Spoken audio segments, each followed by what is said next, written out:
Here we are in our concluding session of our exploration into Sri Isopanishad. We have two verses we're going to be doing this evening, as we did yesterday. So let's get right to it. Mantra 17. Vayur anilam amritam. Vayur anilam amritam. Atedam basmantam shariram. Atedam basmantam shariram. Om krato smara kritam smara. Om krato smara kritam smara. Krato smara kritam smara. Krato smara kritam smara. Vayuranilam amritam. Vayuranilam amritam. Atedam basmantam shriram. Atedam basmantam shriram. Om krato smara kritam smara. Om krato smara krato smara kritam smara. Smara kritam smara. Good. Now, synonyms for this 17th mantra, Vayu, air of life. That's another, you can add Vayu to your vocabulary list. That's a word you need to know. The circulation of airs, the Atma floats on currents of Vayu in the region of the heart. Anilam, total reservoir of air. Amritam, indestructible. Amrita is also the word for nectar. So the nectar of immortality that's drunk by the devas and the higher world makes them immortal. So amritam, indestructible. Atha, now. Idam, this. Basmantam, after being turned to ashes. Shariram, body. Om, O Lord. Krato, O enjoyer of all sacrifices. Smara, please remember. Kritam, all that has been done by me. Smara, please remember. Krato, O supreme beneficiary. Smara, please remember. Kritam, all that I have done for you. Smara, please remember. We're seeing here once again, aren't we, the power of repetition to underscore the importance of an idea. Let's read the translation. Let this temporary body be burnt to ashes, and let the air of life be merged with the totality of air. Now, O my Lord, please remember all my sacrifices, and because you are the ultimate beneficiary, please remember all that I have done for you. This extraordinary shift in tone, shift in mood from the opening mantras. You'll recall from our first sessions, this very philosophical analysis of the Supreme is Purnam, complete, and all emanations from Purnam are Purnam, and therefore let's be careful about not taking more than is our allotment and so on. Rather detached description of the workings of creation.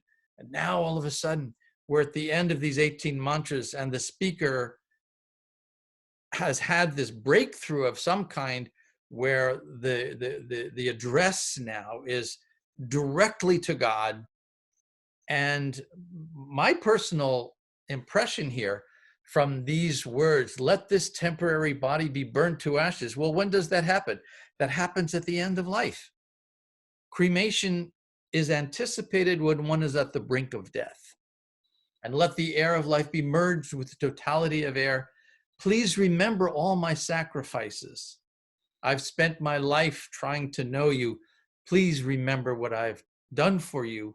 And because you are the ultimate beneficiary, again, please remember all that I have done for you. This repetitive prayer, please don't neglect me. Please don't kick me aside. Mantra 18 and the final mantra of Isopanishad, O my Lord, as powerful as fire. O omnipotent one, now I'm offering Ata now. Why now? Because I'm about to die. It's the end of my life. What other opportunity do I have? Now I offer you all obeisances, falling on the ground at your feet. Oh my Lord, please lead me on the right path to reach you. since you know all that I have done in the past, please free me from reactions to my past sins so that there will be no hindrance to my progress. I want now to join you. I wish to be with you. Please remove any remaining obstacles. Whether I deserve that kind of consideration or not, I'm falling on the ground and begging you to please accept me into your loving embrace, into your service. We were discussing these three levels of God realization that are pointed at various parts of Isopanishad. The Brahman effulgence, which you will remember from mantra 15, I believe, 15 and 16. Please remove this effulgence. Let me see your smiling face. The three stages of realization begin with this awakening to the fact that we are part of some energetic creation. We are energy. The universe is energy. God is energy. The relationships we have between one another are energetic exchanges. So this energy exists. And the beginning of spiritual life is to know intuitively, I'm a part of that greater mystery, this greater world of energy and energetic exchange. The Paramatma localized, the word localized appears very often in Prabhupada's description of Paramatma. And there's an entire chapter in Bhagavad Gita. I don't remember if it's 16. An entire chapter of Bhagavad Gita is dedicated to the Paramatma, the feature of God dwelling in our hearts. Now, that's not just a sentimental Hallmark card, you know, God is within you. This is a palpable living presence, an avatar of God dwelling in the heart of all beings. But even that, as we've discussed, is not the highest realization. The highest realization is to recognize that behind these various amorphous energetic manifestations and localized presence in all beings, there's a person. There's a personal God. There is a supreme being behind all creation. I drew up this little bit of a chart just to summarize for you the elements in these three levels. That Brahman, all-pervading energy, the objective there is to merge into that energy, to achieve kaivalya, a oneness, a becoming Krishna. The quality that can be realized in this particular beginning level of realization is Sat, eternity. Jnana Yoga is often the means for achieving this level of understanding Brahman through study, through analysis of the elements of creation. Paramatma, or divinity in the heart, the objective there is to become aware of divinity pervading everything, in everyone and everything. The qualities that can be realized on this level of realization are Sat and Chit, eternity and knowledge. And Karma Yoga is very often the path to achieving Paramatma realization. Karma Yoga and also the mystic Hatha Yoga practices. The final full blossoming of spiritual awareness, knowing God in full, is Bhagavan realization. And there the objective is a loving relationship with the person Godhead. The qualities here of the soul manifest in full Satchit and Ananda. The bliss of our personal eternal identity cannot be known either in Brahman realization or Paramatma realization. That's exclusive to knowing God in his original personal form. And that's bhakti. This is the unique quality of bhakti. I don't know if any of you have ever been to a night game. I will never forget the first baseball game my dad took me to. I think I was 5 years old. It was Yankee Stadium. And all the greats were playing back then. Roger Maris and Mickey Mantle, you name it. I remember the experience of walking out into the bleachers and staring down on the baseball field. The lights from the light boards were so intense, you thought you could see every blade of grass throughout the entire expanse of the ballpark. And when you first look at those light boards, it seems this amorphous, blinding light without form, without differentiation. After your eyes become a little bit acclimated, you begin to see something interesting, that these light boards are actually comprised of thousands upon thousands of light bulbs. It's an interesting analogy for understanding how one may misunderstand the blinding light of Brahman to be this nondescript, um, um, formless, shapeless luminance, when actually that Brahman energy is comprised of individual jivatmas. As you go deeper inside an understanding of the nature of that energetic field, what you find is that the energetic source is individual beings, all emanating from the original supreme being described in Isopanishad that we've been studying here. So what's happening here? This is the end of Isopanishad. This speaker is revealing his emotional experience of Krishna. It's surprisingly candid and open expression about something that is a most private affair of the heart.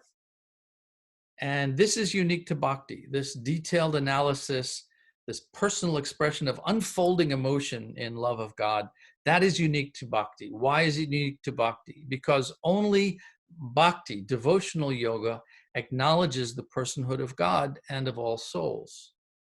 We've discussed this before, that all of the other darshans, all of the other schools of philosophy from India, the yoga cultures, denigrate personhood. This struck me as the most important thing for our final session together. Why does that happen? Why is personhood so minimized, underrated, denigrated, defiled, marginalized in all other forms of spiritual discipline apart from devotional service, bhakti? Why is that? Well, part of it is historical.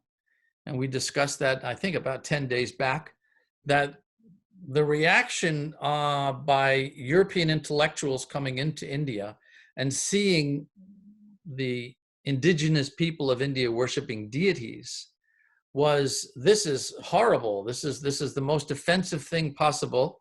And these people will never join the world stage until they get past this embarrassing, primitive part, this relic of their past history. So the reaction by the Bajraloka, the Hindu intelligentsia, was, well, okay, we want a seat at that table. What must we do? Let's cleanse the culture of all of the offensive parts. Let's get rid of the deities. Let's get rid of the things that the more enlightened European cultures find so objectionable.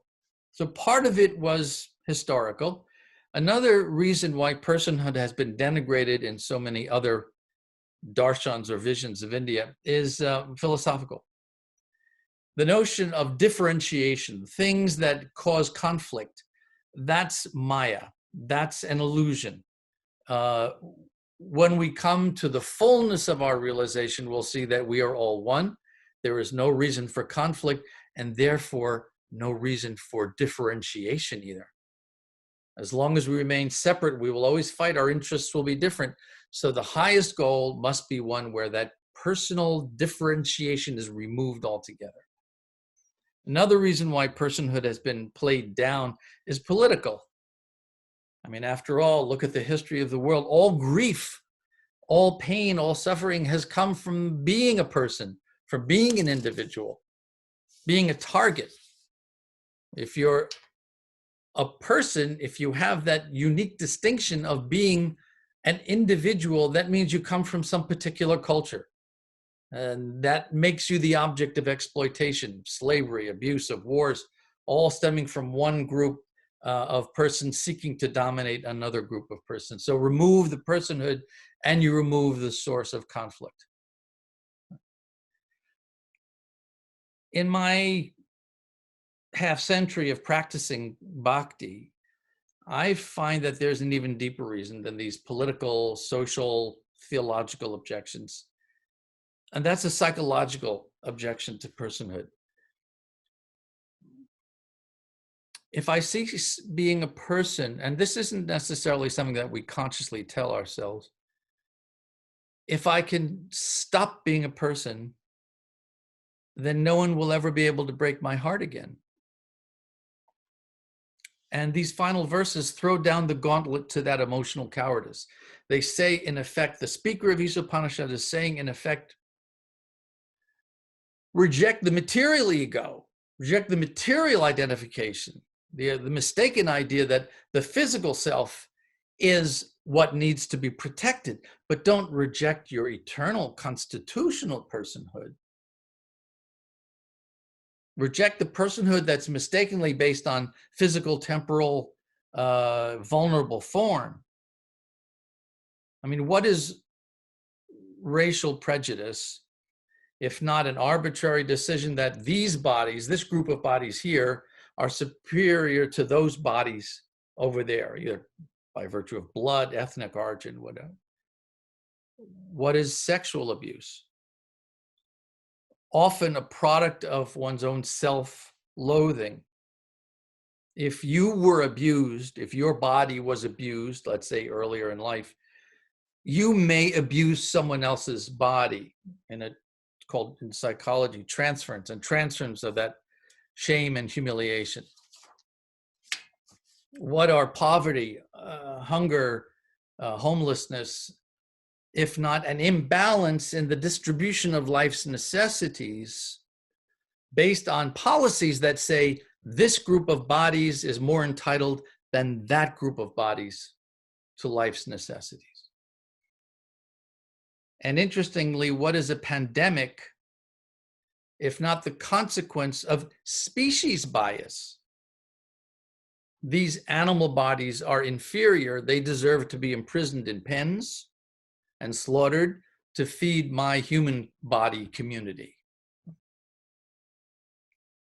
So these final verses of Isopanishad, this climax of this utterly Shakespearean drama that's taking place here in 18 mantras, conveys this final message: don't reject spiritual personhood. Don't reject the thing that you are constitutionally, the irreducible first person account of life which makes life worth living. The patient has a fever. Okay, don't kill the patient.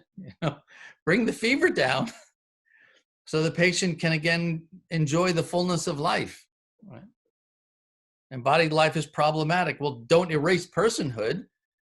Shift the focus away from the mistaken idea of what it means to be a person. So that is the message of Isopanishad. It is the message of the Bhagavad Gita, of all the bhakti texts, that we here in this moment, each of us is a glorious,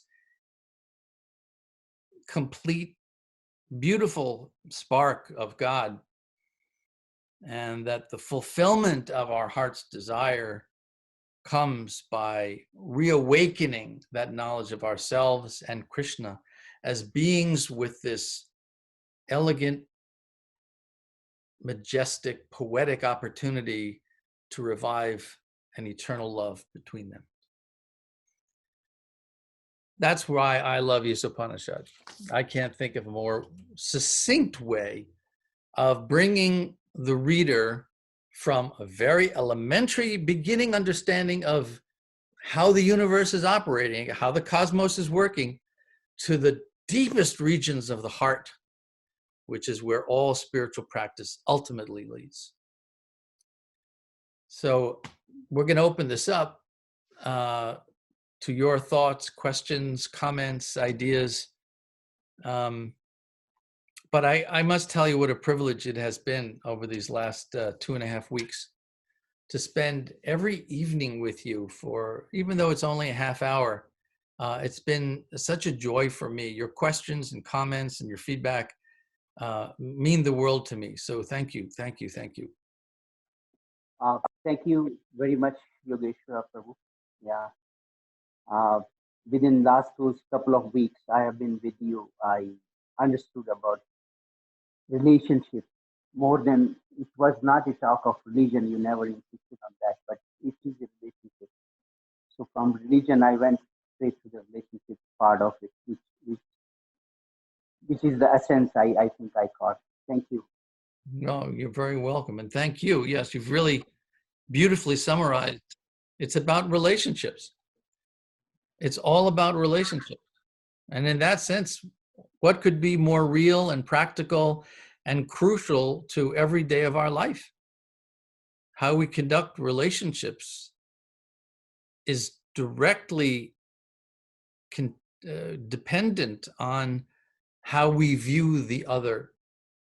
And what a blessing it is to have this education of Isopanishad and other bhakti texts to guide us in those relationships. Yeah. Wonderful. Thank you. Here's a question. Can you tell me in which mantra you spoke about the deities? I would love to send that class to someone. Yes, I don't remember which class it was, but here's what I'd like to offer you. A dear godbrother of mine, Krishna Chetra Swami, has given me permission to share with you his master's thesis, which is an exposition on Archana Paddhati, the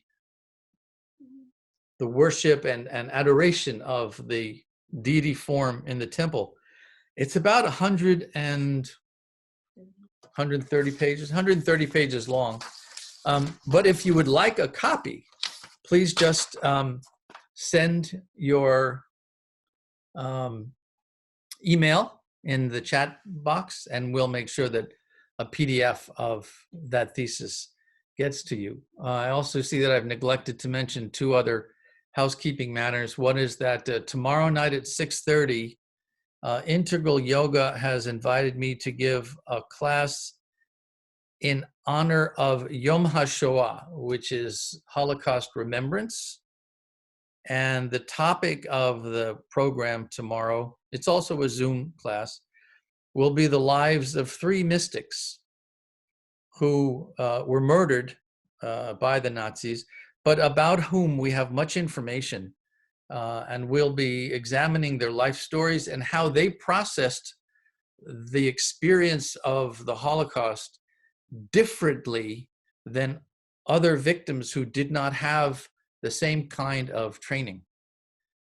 It's a very interesting subject, and if you go to gitawisdom.org/events, you can find out how to register for that. Also a reminder that starting May 5th, we'll be doing our weekly Bhagavad Gita gatherings again. Also go to gitawisdom.org/events for information about that. And if you're not already on our mailing list, you'll find a sign-up page as well on the Gita Wisdom website. Okay. I have something. Good evening. Hi. As I reflect back on this entire session, thank you very much for tackling Zoom and the technology that it takes and doing these things. And the question that keeps coming to my mind is, what the hell would you do if not for Anuradha? I joined the Mormons. I guess you'd have to. Apart from that, you know, what I hear from people who have a hard time with personhood, mostly, and this may actually connect with what you classified as the psychological aspect, I'm not sure, is that whatever God is, it would necessarily have to be the opposite of what we are, because he's so much greater and beyond what we are. You have a comment about that? Well, it's an understandable, if flawed, process of logical thinking. You know, the material creation is dark, therefore the spiritual universe must be filled with light. Well, okay, that happens to be true. We're born into ignorance in this world, therefore life in the eternal realm must be full of knowledge. Okay, also a good guess.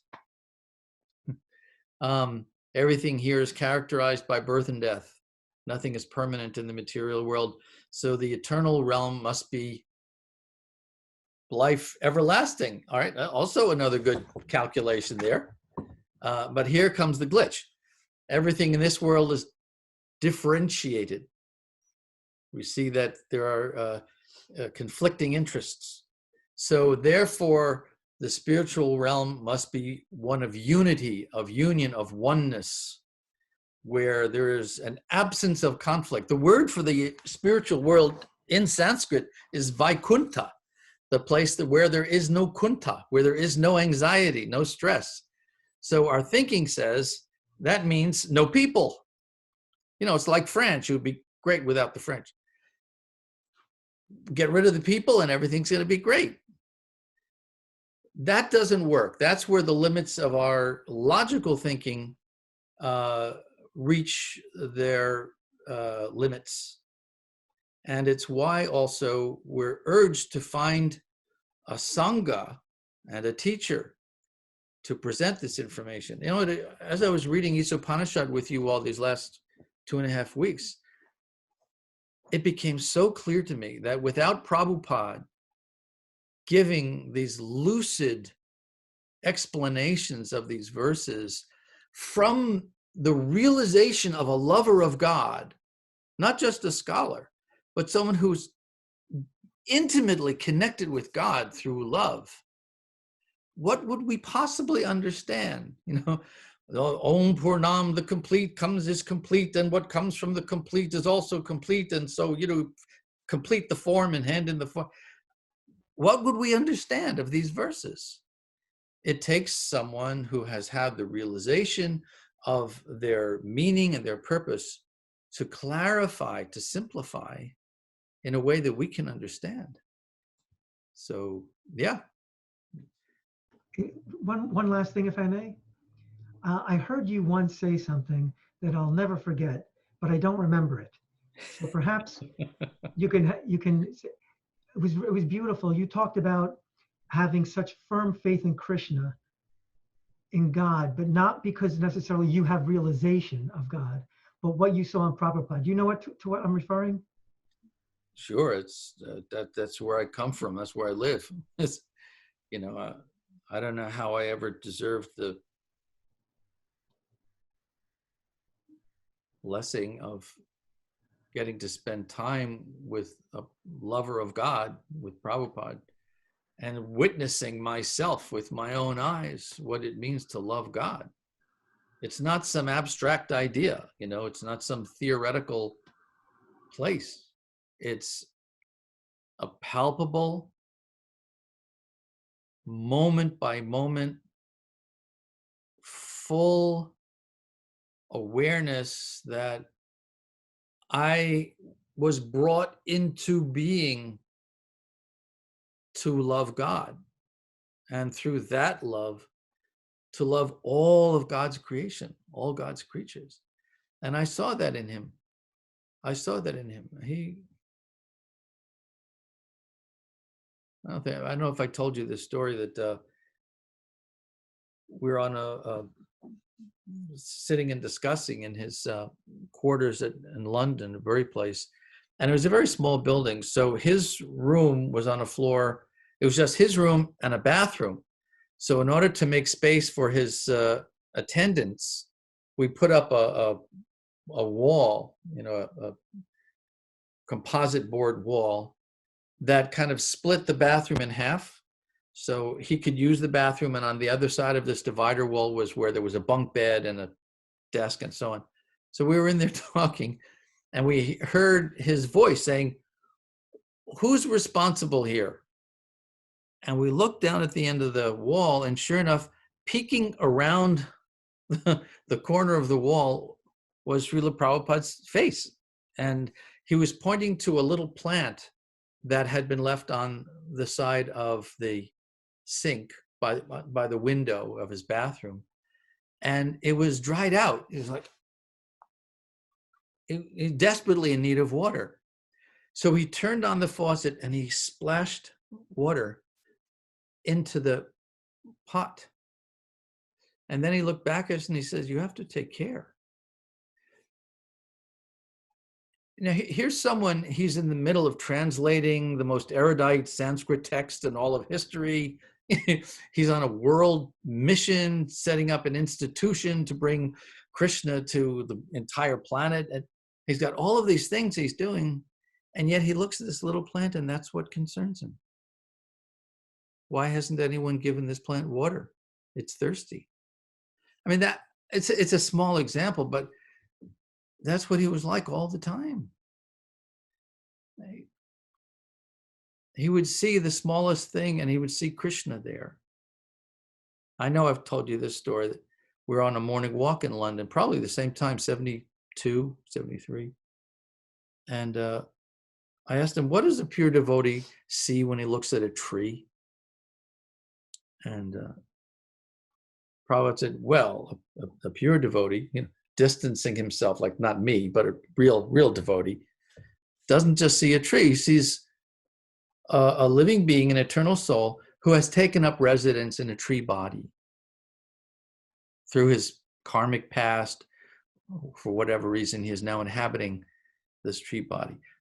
But then such a soul would not see only that individual being inhabiting the body of a tree, but he will also know that in the heart of that being dwells the Supreme Person. So he would not exactly see a tree there, he would see Krishna there. So this, pranam that we do, this is a serious thing. It's not just a gesture saying, I acknowledge that God is in your heart. And therefore you are a divine being, my brother, and I love you and I will do anything I can for you. That was Prabhupada every minute of every day.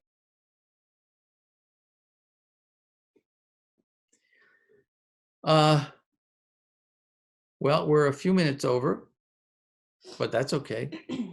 I just want to thank you all again for this really, really delightful 2.5 weeks. You've given me a lot to think about with your questions and your comments. And I welcome coming together with you again sometime in the near future. So be well, chant from the heart, and have a lovely evening. And we'll see each other again in the near future. Join me in the Vaishnava Pranam. Vanchakalpa tarubhyascha, kripa sindhubhya evacha, patitanam pavanebhyo, Vaishnavebhyo namo namaha. Krishna. Bye. Akandini, thank you for joining us. No, thank you. It was beautiful. Lovely to see you. Thank you. Thank you so much. Vilas. Bye, Hare man. Krishna, Yogeshwar. Haribol. Haribol, Mike. Hare Krishna. Haribol. Thank you, Yogeshwara. Hare Krishna. Hare Krishna, Olga. Bye, Elise. Bye-bye. Thank you so much. And thank you, Anuradha. Hare Krishna. Bye, Leah.